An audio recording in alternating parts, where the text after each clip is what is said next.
여러분 안녕하십니까? 포항 MBC 뉴스입니다. 경주의 대표적 사적지이자 관광지인 동궁과 월지에 해마다 녹조가 반복되고 있습니다. 경주시가 대대적인 준설을 하는 등 수질 개선에 나섰는데 근본 대책으로는 미흡하다는 지적입니다. 보도에 김철승 기자입니다. 우리나라 대표적 관광지인 동궁과 월지, 곡선 연못과 건물, 야간 조명이 어우러져 아름다움을 뽐냅니다. 고민은 해마다 반복되는 녹조. 녹조 라떼라 불릴 만큼 심할 때도 있습니다. 경주시는 녹조를 잡기 위해 대대적인 준설에 나섰습니다. 15,000여 제곱미터에 대한 전면적인 준설은 발굴 조사를 한 70년대 후반 이후 40여 년 만입니다. 지난 2012년에도 준설을 한 적이 있지만 그때는 부분 준설이었습니다. 해마다 녹조가 발생하고 있는데 주 원인 중에 하나가 퇴적토입니다. 그래서 이번에 퇴적토를 확 걷어내서 녹조 발생을 줄이려고 합니다. 동궁과 월지에 녹조가 반복되는 것은 곡선 구조로 고인물이 많고 남천에서 유입하는 원수의 수질이 좋지 않으며 퇴적물이 쌓이기 때문입니다. 또 전체 저수량이 3만 톤인데 하루 유입 수량은 최대 3,000톤, 실제로는 평균 700여 톤으로 연못물이 모두 바뀌는데 짧게는 열흘, 길게는 40여일이나 걸립니다. 경주시는 이달 하순 준설을 마친 뒤 우선 물이 많이 고이는 곳에 소형 펌프 7대를 설치해 물 흐름을 개선하기로 했습니다. 문화재청도 내년부터 수질 개선을 위해 연구 용역 등의 사업을 추진하기로 했습니다. 관건은 문화재 현상 변경입니다. 예를 들어 신라 때 만들어진 입수구와 배수구의 돌 구멍을 고집할 경우 수량을 늘려 물 흐름을 빠르게 하기는 불가능합니다. 연간 150여만 명이 찾는 관광 명소의 수질 개선을 위해 기관 간 좀 더 유연한 사고로 지혜를 모아야 할 것입니다. MBC 뉴스 김철승입니다. 경상북도가 올해보다 7,777억 원 증가한 4조 4,664억 원을 내년 예산으로 확보했습니다. 정부 예산에 반영된 주요 SOC 사업을 보면 포항 영덕간 고속도로 건설 1,139억 원, 포항 동해간 동해선 전철화 225억 원, 울릉 일추도로 건설 253억 원 등입니다.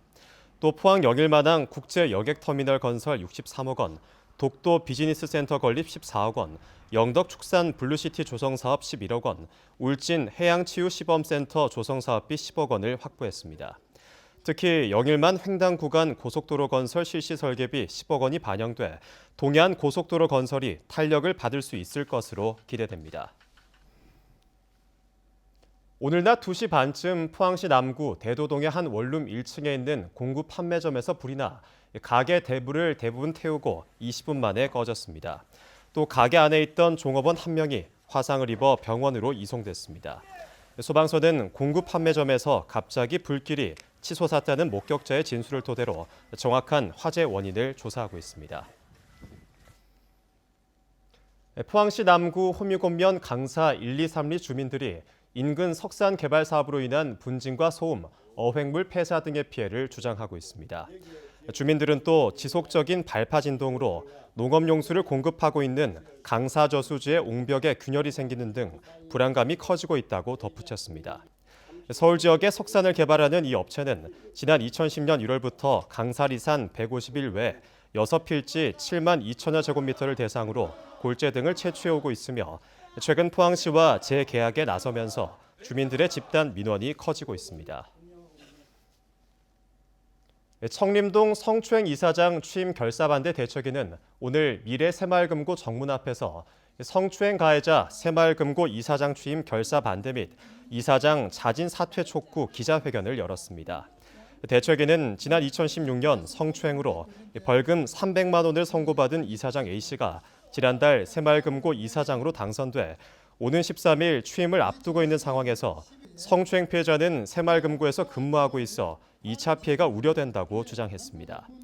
청림동 주민대책위는 또 포항여성회 등 여러 시민단체와 연대해 오는 13일 이사장 출근 저지에 나서는 등 적극적인 투쟁을 이어가겠다고 밝혔습니다.